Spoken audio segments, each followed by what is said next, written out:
is because it got so windy and got so cold, we decided not to subject you to crazy weather conditions. So we're going to start out here. We are going to go outside in a few minutes and dig some dirt. So I know some of you are like, man, I'm dressed for that. So you'll get to do it. But we're going to start here, and then we're going to work our way outside, and then we're going to come back in. And did you bring your nails? Did you all bring your nails? Okay, we're going to have an opportunity to, as part of this ceremony, to bring your nails forward in a few minutes. And I just want to say a couple things as we get started here. I want to read a scripture. It's found in 1 Chronicles 22, beginning in verse 5. It said, David said, "My son Solomon is young and inexperienced, and a house to be built for the Lord should be of great magnificence and fame and splendor in the sight of all the nations. Therefore I will make preparations for it." So David made extensive preparations before his death. And he says, "Now my son, the Lord be with you, and may you have success and build the house of the Lord your God as he said you would. May the Lord give you discretion and understanding when he puts you in command over Israel, so that you may keep the law of the Lord your God. Then you will have success if you are careful to observe the decrees, the laws the Lord gave Moses for Israel. Do not be discouraged. Be strong and courageous. Do not be afraid." You know, when you read through the Bible, one of the things that you see is that God uses buildings. God uses buildings. We see that throughout the Old Testament. We see that throughout history. When Israel was walking and making their way through the wilderness, God instructed them to build a tabernacle. And that tabernacle was like a semi-permanent tent. And they would put it up when they moved and take it with them when they moved and set it up and down for quite a while when they stayed in a particular location. And God used that as a central place for their worship. It was a beautiful place. It was an unbelievably well-constructed tabernacle. Over time, though, God said that he was going to build through David's son, and that's the scripture I just read, a temple. And the temple played a huge role, absolutely huge role in the Old Testament, theologically, in terms of the life of Israel. And that temple was the center of Israel's life. It was the place where God came and visited and where God was present in a tangible way for them. And so we see that even into the New Testament, where Herod built a temple and the Israelites worshiped there. The early church worshipped in the temple and from house to house. So buildings have a long history of usefulness in God's hands. But there is one important qualification. Buildings are useful in God's hands only when they are filled with a particular type of people. You see, brick and mortar alone means nothing. But when they're filled with a particular type of people, it becomes an opportunity for God to work in a very, very powerful way. We see exactly that said here.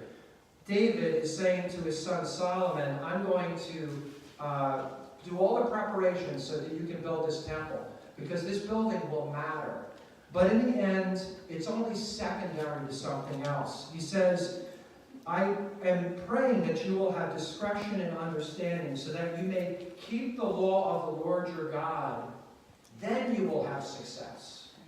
Then, if you are careful to observe the decrees and laws the Lord has given you, then you have no reason to be discouraged. I will use you in powerful ways." So I think it's a picture for us to say that this is a great opportunity and a high moment for us as a church to say, God has given us an opportunity to build something of significance. But even greater, God is building us so that those of us who occupy, all of us, as we occupy this building, the building is a shell. And it becomes an opportunity for us to fill it with the life and the vitality that God alone gives. And so when I was praying, as you have been praying too, I prayed for these nails. And I prayed something very specific. I prayed as I was holding these, I said, God, Make us a church filled with love. Make us a church filled with joy. Make us a church filled with peace.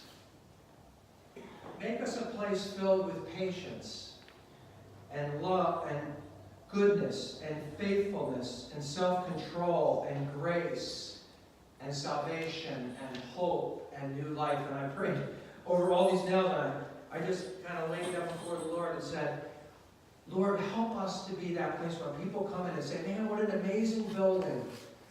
Wonderful. Aesthetics matter. It mattered in the temple. It mattered in the tabernacle. But most of all, and most importantly by far, may they say, what an amazing people occupy this place.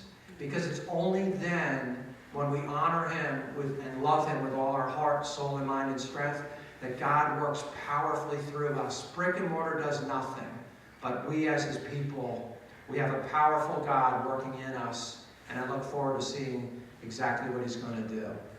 And so what I want to do now is invite you outside. And before we do that, I'm asking 3 people to come up here to join me. I grab a shovel, and then they're going to lead the way out. We're going to go out the doors to the right, over by the east wing, which we will blow up shortly. Not today, sorry. But I'm asking if Lee Gaiman would come forward. Lee is our treasurer and a member of our SBT. I'm asking Randy Zent to come forward and grab a shovel. Randy is a long-term member of our church from the beginning and a member of our strategic vision team as well. And I'm asking John Engel, our worship leader. John is a senior member of our staff. And we're going to go outside and take some dirt. Let's go.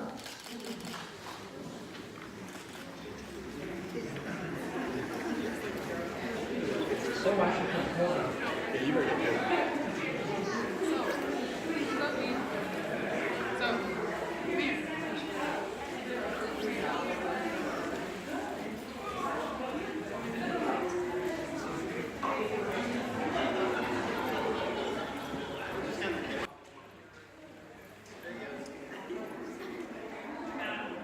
That is a warm, puffy coat.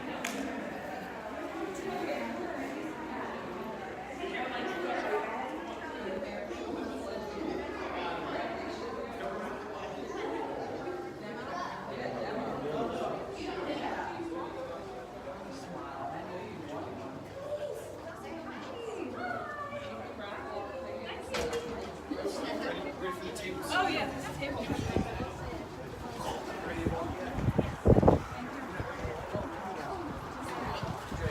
Thank you. You're welcome.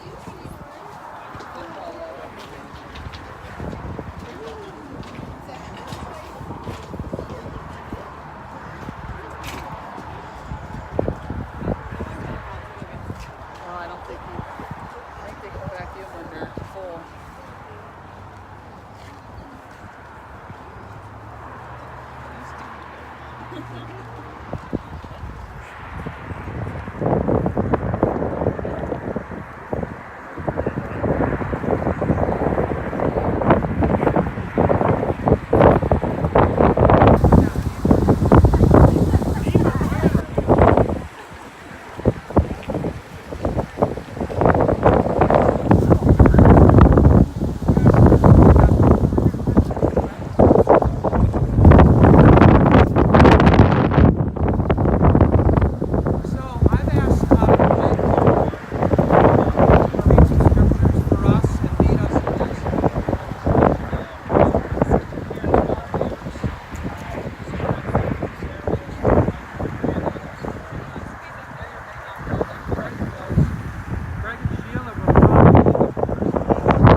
Chronicles chapter 7. If my people who are called by my name will humble themselves and pray and seek my face and turn from their wicked ways, God says, then will I hear from heaven and will forgive their sin and will heal their land. Then my eyes will be open and my ears attentive to this place. I have chosen and consecrated this temple so that my name may be there forever. My eyes and my heart will always be there.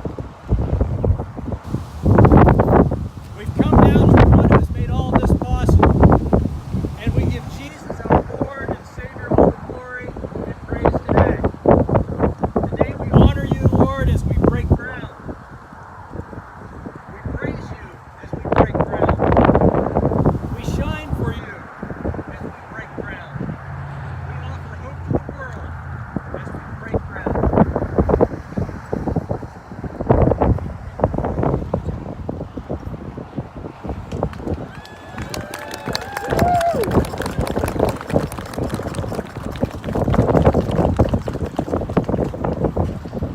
Be strong with it,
Come on in.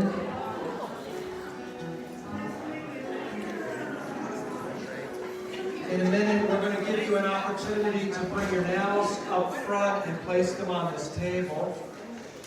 And we're very excited about this idea. We gave out like 85 pounds of nails, so it's a lot. In fact, the first service, they seriously stopped up the nails because after we got to the second service, there was a lot left, but boy, the first service really prayed. They're really praying. And so are you, and we're grateful for that. What we're going to do with this, just so you know, is we're going to use these nails to create an art piece for the new building. And we're also going to give them to the builder to pound into the existing building so we can say, literally and figuratively, that it's true that our building was built on the prayers of our people. And so we're super, super excited about that. So John's going to play a little bit here and just an instrumental piece. We're going to invite you to come forward. Right now you can come forward with your nails. Let's place them on this table. We'll sing, we'll pray, and we'll